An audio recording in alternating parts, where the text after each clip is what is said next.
یہ یاد کر لیں، اس کی برکت ظاہر وہ رہے، وہ دوستوں میں بھی رہے نا، تو دوست کہیں کہ ہاں یار واقعی یہ علم دین حاصل کر رہا ہے، یعنی دوستوں میں پھر اس طرح نہ ہو جائے کہ ابے کیا فرق ہے تم میں مجھ میں، فرق رہنا چاہیے، یہ بات میری سمجھنے کی کوشش کیجیے گا، فرق باقی رہنا چاہیے۔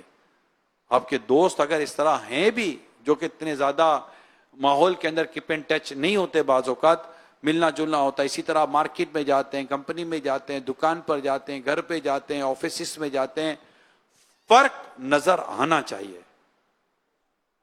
اور آپ سے پوچھے ضرور بھائی آپ کرتے کیا ہیں آپ، تو آپ کہیں کہ میں یہ کرتا ہوں، اچھا تبھی کہوں، کیا اچھا تبھی کہوں، آپ کی گفتگو میں اتنی شائستگی کیوں ہے، آپ کی گفتگو میں اتنی عمدگی کیوں ہے، آپ کی چال ڈھال کے اندر اتنا وقار کیسے آیا، یہ نظر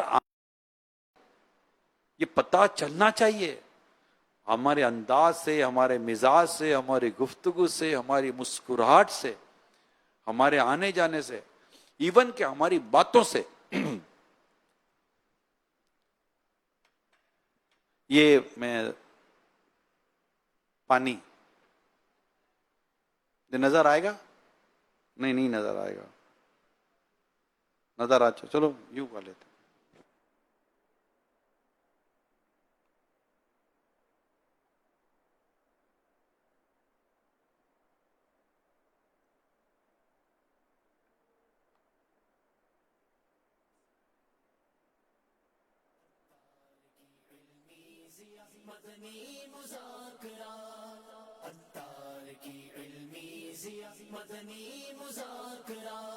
اس میں سے کیا نکلا؟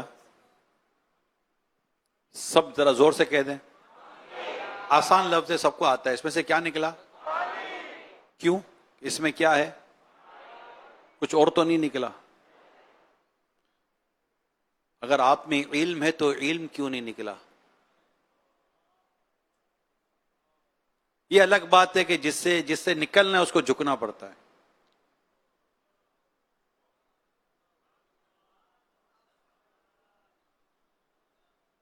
عاجزی منکسر، علم منکسر المزاج بناتا ہے۔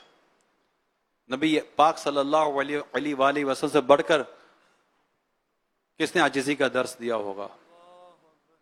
فتح مکہ، دراز گوشت پہ سواری، اور جس پر سواری اس کا بھی عالم عجیب، کمال کا، عجیب و غریب کیوں بولوں گا، کمال کا ہے کہ آپ نے تو جو کیا کمال کیا، کمال کو بھی کمال سے نواز دیا، وہ میرے آقا کمال کرتے تھے۔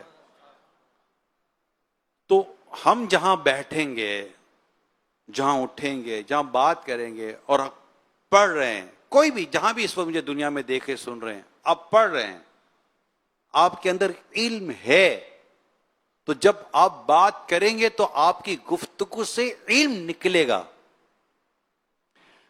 جو ہوگا عاجزی ہوگی، تکبر ہوگا، خود پسندی ہوگی، جو اندر ہوگا نا وہ نکلے گا۔ یہ نہیں ہو سکتا یار اندر ہے نا، اندر ہے تو باہر کیوں نہیں ہے بھیا؟ یہ بوتل باہر سے گرم ہوگی؟ میں پوچھ رہا ہوں، کیا اس کو ہاتھ لگاؤں گا تو گرم ہوگی؟ کیوں؟ کیونکہ جو اندر ہے وہ گرم نہیں ہے۔ اگر اندر گرم ہوتا تو اس کا باہر کا حصہ بھی، اگر اندر ٹھنڈا ہے تو باہر بھی۔ یہ جو کہتے ہیں نا یار اندر ہونا چاہیے، بھیا کدھر اندر ہونا چاہیے؟ جیسے کسی کو داڑھی کا بولو تو کہتے ہیں داڑھی اندر ہونی چاہیے، بھیا دل میں داڑھی، دل میں بال نکل آئے گا تو ہارٹ اسپیشلسٹ کے پاس جانا پڑے گا۔ داڑھی یہاں ہوتی ہے، دل میں نہیں ہوتی ہے۔ دل میں داڑھی کا جذبہ ہوگا تو یہاں آئے گی۔ وہ کتابوں پڑھا، اگر اس کے دل میں خشوع ہوتا تو اس کے بدن سے اس کا خشوع ظاہر ہوتا۔ عبادت نماز کے درمیان ہے نا، ایک شخص داڑھی سے کھیل رہا تھا تو فرمایا کہ اگر اس کے اندر خشوع ہوتا تو اس کا خشوع اس کے ظاہر سے ظاہر ہوتا۔ جیسے عورتیں کہتی ہے دل کا پردہ ہونا چاہیے، اگر دل پر پردہ چڑھ گیا ہارٹ اسپیشلسٹ کے پاس جانا پڑے گا، اور کچھ نہیں ہے، پرابلم ہو جائے گی۔ اگر دل میں پردے کی اہمیت ہوگی، دل میں پردے کی محبت ہوگی تو اس کا ظہور آپ کے بدن پر ہوگا۔ جو اندر ہوگا وہ باہر، جو اندر نہیں ہوگا وہ باہر۔ اندر علم ہے اس کا اظہار باہر ہوگا.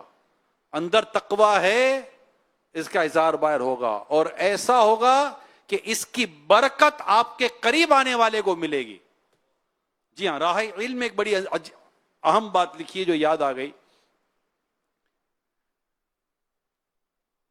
پہلے تو گھر سے کھانا آتا تھا نا طلبہ کرام کے لیے, والد گھر والے ہی سارا حساب کتاب کرتے تھے. تو اب ہے جو فری ایک ڈونیشن اس طرح کا سسٹم اسٹیبلش ہے. لیکن یہ بھی ہمارے یہاں, میں تھائی لینڈ گیا تھا. تھائی لینڈ میں نے اپنے اہل سنت کے ادارے دیکھے, ان میں بس وہ گھروں سے سب آ رہا ہوتا ہے, ان کی منتھلی فیس ہو, یہ سارا گھر والے افورڈ کر رہے ہوتے ہیں. الگ الگ ملکوں کے الگ الگ انداز ہیں. تو راہ علم میں لکھا ہے کہ ایک والد صاحب اپنے بیٹے کے یہاں کھانا لے کر گئے. جب کھانا کمرے میں لے کر گئے تو دیکھا تو باہر کی روٹی, بازار کی روٹی کمرے میں رکھی ہوئی تھی. تو بڑے ناراض ہو گئے اور کہا کہ مطلب جانے لگے ناراض ہو. بیٹا پیچھے دوڑا, ابا کیوں ناراض ہو؟ بولا بیٹا جب تمہیں میں کھانا گھر سے لا کر دیتا ہوں تو بازار کا کھانا کھانے کی کیا ضرورت ہے؟ یعنی ان کے نزدیک بازار کا کھانا ایک اعلیٰ تقوی کی بات نہ تھی. اعلیٰ تقوی یہ کہ میں تمہیں گھر کا کھانا لا کر دیتا ہوں تو تمہیں بازار کا. تو پھر اس سے کہا ابا ناراض نہ ہو, یہ کھانا, یہ روٹی میری نہیں تھی جو بازار کی تھی. میرے ساتھ جو کلاس میں پڑھتے ہیں, جو میرے کمرے میں سوتے ہیں, حضور ابا جان یہ ان کی روٹی ہے, میری نہیں ہے. تو ابا نے کہا پھر بھی سمجھ میں نہیں آیا. کہا ابا آپ کیوں نہیں سمجھ میں آیا؟ کہا اگر تو متقی ہوتا تو تیرے ساتھ پڑھنے والے کو بھی تقوی نصیب ہو جاتا. میں نے کل کہا تھا نا وجود میں برکت, میں نے آپ کو ایک ورڈ کہا تھا نا, کردار میں برکت, وجود میں برکت کا ہونا. کہ اگر وہ ہم میں اگر کوئی ایسی چیز ہے تو سامنے والے کو کیوں نہیں. کوئی بری صحبت ہوتی ہے تو کیا ہے, برا بنا دیتی ہے نا. اس صحبت کے اندر وہ چیز ہے, الصحبت مؤثرہ. اگر ہمارے اندر یہ چیز ہے اور ہونی چاہیے, تقوی, پرہیزگاری, علم, جب ہم بات کریں علم ہی نکلے, علم کے موتی نکلے. حضرت لقمان رضی اللہ تعالیٰ عنہ کو پڑھا ہے, اللہ کرے آپ نے بھی ان کو پڑھا ہو, ان کا کچھ تو تعارف آپ کو صراط الجنان میں مل جائے گا. سورہ لقمان کا جہاں آغاز ہوتا ہے نا, جہاں حضرت لقمان رضی اللہ تعالیٰ عنہ کا ذکر شروع ہوتا ہے سورہ لقمان میں, وہیں ان کا تعارف بھی ہے اور ان کے ماشاءاللہ ایک سے ایک حکمت بھری باتیں ہیں. ان کا انٹروڈکشن بھی ہے, کون تھے, سوڈان کے تھے. پھر سوڈان کے تعلق سے جو حدیث پاک بیان ہوئی ہے, اور سوڈان کے حدیث میں تو سوڈان کے فضائل بیان ہوئے ہیں. نبی پاک صلی اللہ علیہ وآلہ وسلم کی مبارک زبان سے سوڈان کا لفظ نکلا ہے. یہ میں وہاں تھا, شاید گلاسگو میں تھا, میں اسکاٹ لینڈ میں, شاید وہیں کا واقعہ ہے. وہاں ایک جگہ پر ہم مدعو تھے, کچھ نکی کی دعوت کا سلسلہ تھا. وہاں ایک ہمارے امام صاحب آئے تھے, وہیں اسی شہر میں تھے وہ. تو مجھے کسی نے کہا یہ سوڈان کے ہیں. اللہ اکبر, مجھے تو مزہ آیا ان کو دیکھ کر, وہ مزہ آیا ان کو دیکھ کر. بڑے خوبصورت, بڑے پیارے اور عاشق رسول. تو میں نے ان کو, یہ 2 حدیثیں میرے پاس تھی, اسی وہ صراط الجنان میں 2 حدیثیں بیان کی گئی ہیں سوڈان کے تعلق سے. سوڈان کے ان کا ذکر کیا گیا, حضرت لقمان کا ذکر اور سوڈان کا بھی ذکر ہے. میں ان کو دونوں حدیثیں سنا, یقین مانے ان کی خوشی کی انتہا نہیں تھی. ایسا لگتا تھا جیسے انہوں نے بھی حدیث پہلی بار سنی ہو. پھر ساتھ تھے, کھانا پینا بات چیت سب ساتھ چلتا رہا. مجھے اس پہ یاد ہے کہ ہمارے اسلامی بھائی چونکہ سنتوں پر عمل کرنے والے تھے, تو ہمارے اسلامی کو سنتوں پر عمل کرتے ہوئے دیکھا. اچھے عالم تھے, پلیٹ صاف کرتے ہوئے دیکھا اور دعا پڑھتے ہوئے دیکھا. اول آخر سنت کے مطابق ہاتھ دھونے وقت جو بھی سلسلہ تھا دعوت اسلامی میں جو ہوتا ہے, اب چونکہ وہ تھا نا ان کے اندر, وہ سب نکل رہا تھا. تو انہوں نے اس دوران کھاتے پیتے ہوئے انہوں نے سوال کیا کہ یہ جو آپ کر رہے ہیں کیا ہے؟ تو پھر ہمارے مبلغین نے بتایا کہ یہ سب یہ ہے. تو انہوں نے خود کہا, بولا ہم نے بھی پڑھا ہے, ان میں کئی چیزیں ہم نے پڑھی تھی مگر عمل نہ تھا. آج دعوت اسلامی والوں کو دیکھ کر عمل کی ترغیب مل رہی ہے. عمل, جب کہیں عمل ہوتا ہے تو اس کا وہ اب تک ان کی وہ تعلق اور ان کی وہ محبتوں کی جو ہے نا وہ پیغامات آتے رہتے ہیں ہمارے اسلامی بھائی کو کہ یار یہ تو یہ واقعی میں نے دیکھا متاثر ہوئے وہ اس دعوت کے اندر. تو کیونکہ آپ سنتوں پر عمل کریں گے, یعنی جب سنتیں اندر ہیں تو سنتیں ظاہر ہوں گی. جو اندر ہوگا وہ باہر نکلے گا, اتنا یاد کر لیں. اندر تقوی ہے اس کا اظہار ہوگا، تقوی نہیں ہے تو اس کا بھی اظہار ہوگا. اندر میں چلبلا پن ہے، اندر میں مستی ہے، تو اس کا بھی کہیں نہ کہیں اظہار ہو جائے گا. اور پھر جب وہ اظہار ہوگا تو پھر کوئی کہے گا یار ما بین الفرق، پھر اس طرح کی بات آ جاتی ہے. تو عمر کا اثر میں یہاں عمر بھی میٹر نہیں کرتی، مقام میٹر کرتا ہے. ٹھیک ہے، مقام کیا ہے؟ اس لیے علم دین حاصل کرنے والے کا سوسائٹی میں واقعی مقام ہے. تبھی تو دیکھیں نا، ابھی تو درس نظامی شروع کرتے کہتے علامہ صاحب آ گئے، ابھی حفظ شروع کیا کہتے حافظ صاحب آ گئے. ابھی تو سب با اعتبار ما یکن چل رہا ہوتا ہے. تو اور ہم منع بھی نہیں کر رہے ہوتے کہ ایسا نہیں ہے بھیا، ہم سے نہیں منع ہو رہا ہوتا، نہیں ہو رہا تھا کیا کر سکتے ہیں، حالانکہ ہونا چاہیے تھا. تو ایک اسٹیٹس سوسائٹی میں ملتا ہے درس نظامی کرنے والے کو، عالم بننے والے کو، حافظ بننے والے کو. یہ ایک پوسٹ ہے. کیا ہے یہ آسان لفظ ہے، سب کہہ لیں تو اچھا ہو جائے گا. یہ کیا ہے؟ پوسٹ ہے. ایک مقام ہے نا، پوسٹ ہے. ہر پوسٹ کی ایک کوسٹ ہے. کوسٹ بھی کہہ لیں، کوسٹ سمجھتے، کوسٹ سمجھتے نا، اس کی قیمت ہے. ہر پوسٹ کی ایک کوسٹ ہے. ایک پوسٹ ہے، اس کی ایک کوسٹ ہے. اس کی کوسٹ یہ نہیں ہے کہ ہم نے اس کو پیمنٹ کی ہے، اس پوسٹ کی کوئی پیمنٹ نہیں ہے. اس پوسٹ کی ایک کوسٹ ہے کہ جو اس پوسٹ پر ہے، جو اس مقام پر ہے، یہ وہاں نظر نہیں آنا چاہیے. جو اس جگہ پر ہے اس کو یہ نہیں ملنا چاہیے. جو اس جگہ پر ہے اس کو یہاں یہ نہیں کھانا چاہیے. جو اس طرح ہے اس کو یہ نہیں بولنا چاہیے. بہت زیادہ یار آپ کو یہ نہیں بولنا چاہیے تو لوگ بول دیتے ہیں. لوگ بعض اوقات کہتے ہیں نا یار آپ کی داڑھی تھی آپ احتیاط کر لیتے. تو یہاں داڑھی کے اوپر انگلی نہیں اٹھ رہی ہے، یہاں داڑھی کی امپورٹنس کے طور پر بیان کیا جا رہا ہے. اور یہ ہے آپ کو جب امپورٹنس ہوگی تو لوگ بات کریں گے نا. امام اعظم امام ابو حنیفہ علیہ رحمہ نے ایک بچے کو دیکھا کیچڑ میں اچھلتا ہوا جا رہا تھا. آپ نے فرمایا بیٹا سنبھل کے چل، پھسل جائے گا. کیا فرمایا امام اعظم نے؟ بیٹا سنبھل کے چلو، پھسل جاؤ گے. بچہ برجستہ کہتا ہے امام آپ سنبھل کے چلیے، آپ سنبھل کے چلیے. میں پھسلا تو میں ہی پھسلوں گا، آپ پھسلے نا تو امت پھسل جائے گی.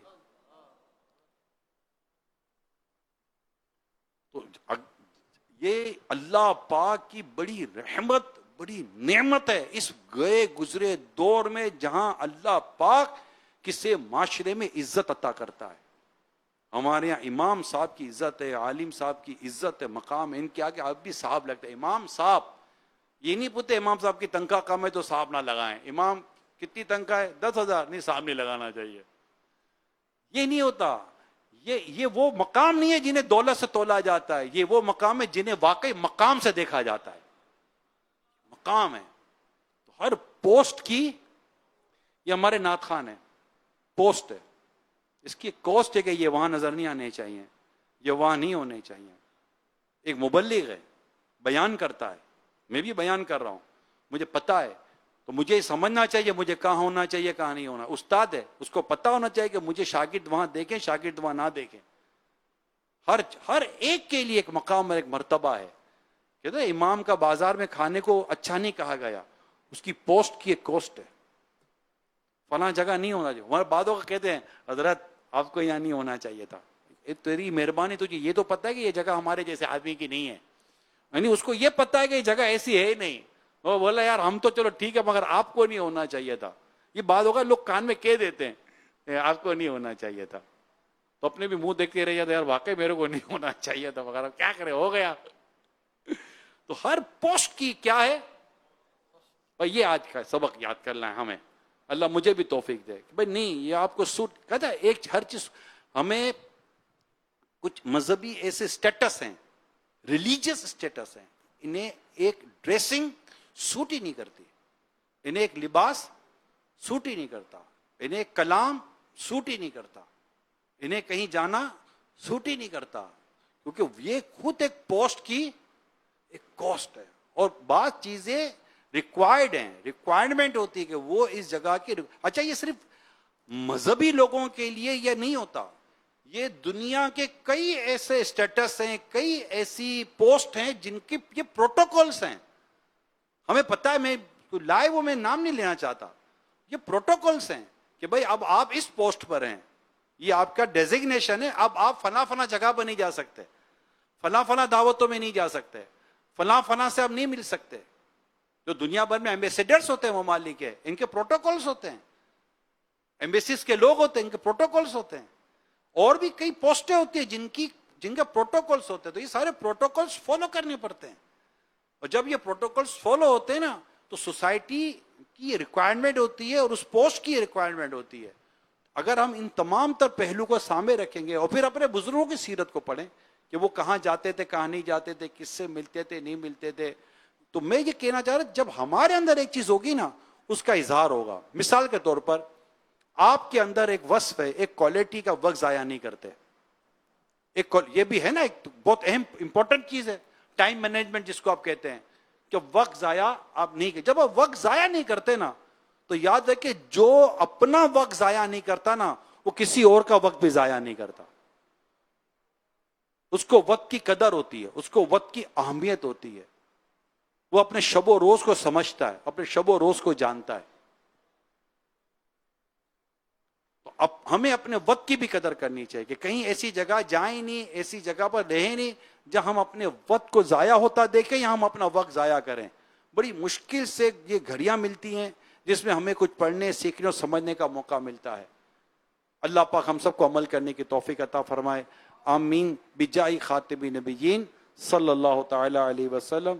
صلو علی الحبیب صلی اللہ تعالی علی محمد. فیضان